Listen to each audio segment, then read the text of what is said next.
ফিরলাম বিরতির পর, দেখছেন পঞ্চবান। আর এবার আমাদের যেটা ইস্যু তা হলো ঝাঁসির বা যে লক্ষ্মীবাই মেডিকেল কলেজ, সেখানে হাসপাতালে কিন্তু 10 জন শিশুর মৃত্যু হয়েছিল, আমরা দেখিয়েছিলাম সেই খবর, এক্সক্লুসিভ ছবি আপনাদের সামনে তুলে ধরেছিলাম। এবার যেটা আপডেট, 11 জন শিশুর মৃত্যু হয়েছে এবং সেই 11 জন শিশুর মৃত্যুর ঘটনা ইতিমধ্যেই কিন্তু জাতীয় মানবাধিকার কমিশন তাদের যোগী সরকারের কাছ থেকে রিপোর্ট তলব করেছে। বিস্তারিত বিষয় নিয়ে আলোচনা করব, তবে তার আগে দেখব প্রতিবেদন। উত্তরপ্রদেশের ঝাঁসির হাসপাতালে অগ্নিকাণ্ডের ঘটনায় মৃত শিশুর সংখ্যা বেড়ে এখন 11, আহত এখনো অনেকেই। ঘটনায় যোগী সরকারের বিরুদ্ধে বিরোধীরা আক্রমণ করা শুরু করতেই নড়ে চড়ে বসে প্রশাসন। সপা প্রধান অখিলেশ যাদব কর্তব্য গাফিলতি সহ বেশ কিছু অভিযোগ তোলেন। সঙ্গে সঙ্গে দুর্ভাগ্যজনক এই ঘটনার বিস্তারিত রিপোর্ট চেয়ে পাঠায় জাতীয় মানবাধিকার কমিশন।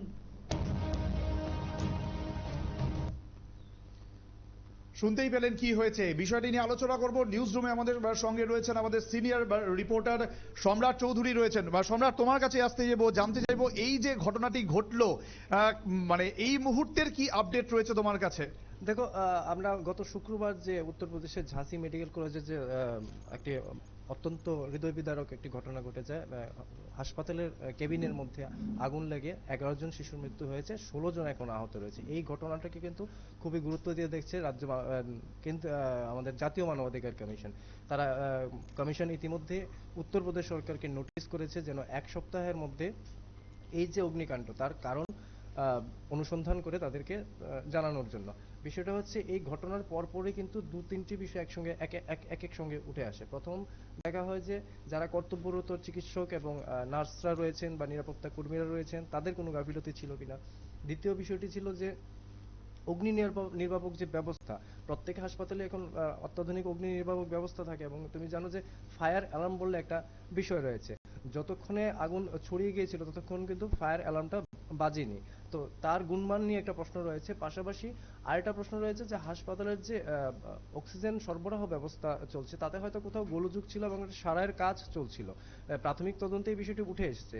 তো সেই সারাই কাজ চলাকালীন হয়তো কেউ এমনটা হতে পারে যে কেউ আশেপাশে আগুন জ্বালিয়ে তারপরে এই সারাইয়ের কাজে মানে শুরু করেছিল এবং তাতেও কিন্তু দুর্ঘটনা ঘটে থাকতে পারে। সাধারণত মানবাধিকার কমিশন যে কোনো মানবাধিকার লঙ্ঘনের ঘটনায়, ত্রিপুরা মানবাধিকার বা জাতীয় মানবাধিকার বা যে কোনো মানবাধিকার যেখানে সরকারের কোনো দায়বদ্ধতা থাকে বা থাকতে পারে বা সন্দেহ করা হচ্ছে সরকারের কোনো গাফিলতি বা কোনো সরকারি আধিকারিকদের গাফিলতি, সেই ক্ষেত্রে কিন্তু জাতীয় মানবাধিকার কমিশনগুলি তারা সত্যপ্রণোদিত অভিযোগ গ্রহণ করে থাকেন এবং তদন্ত করে থাকেন, যা যা ব্যবস্থা নেওয়ার হয়ে থাকে। এরকম একটা পরিস্থিতিতে এবার সরাসরি কিন্তু উত্তরপ্রদেশের যে সরকার এবং পাশাপাশি উত্তরপ্রদেশের পুলিশের যে মহানির্দেশক রয়েছে তাকেও কিন্তু একইভাবে এই নোটিশ দেওয়া হয়েছে যেন 7 দিনের ভিতরে বিস্তারিত তদন্ত করে রিপোর্ট জমা করা হয়। তারপরেই কিন্তু কমিশন এই রিপোর্টের ভিত্তিতে কিন্তু আগামী দিনে সরকারের বিরুদ্ধে বা যা ব্যবস্থা নেওয়া সেটা গ্রহণ করবে। কিন্তু যোগী সরকারের বিরুদ্ধে রিপোর্ট বা যোগী সরকার তরফ থেকে রিপোর্ট তলব করা, তাও আবার জাতীয় মানবাধিকার কমিশন রিপোর্ট তলব করেছে। রিসেন্ট টাইমসে মানে এই রকম দ্রুত গতিতে পদক্ষেপ কি দেখেছে জাতীয় রাজনীতি বা জাতীয় পর্যায়ে, কি এরকম কোনো নজির রয়েছে?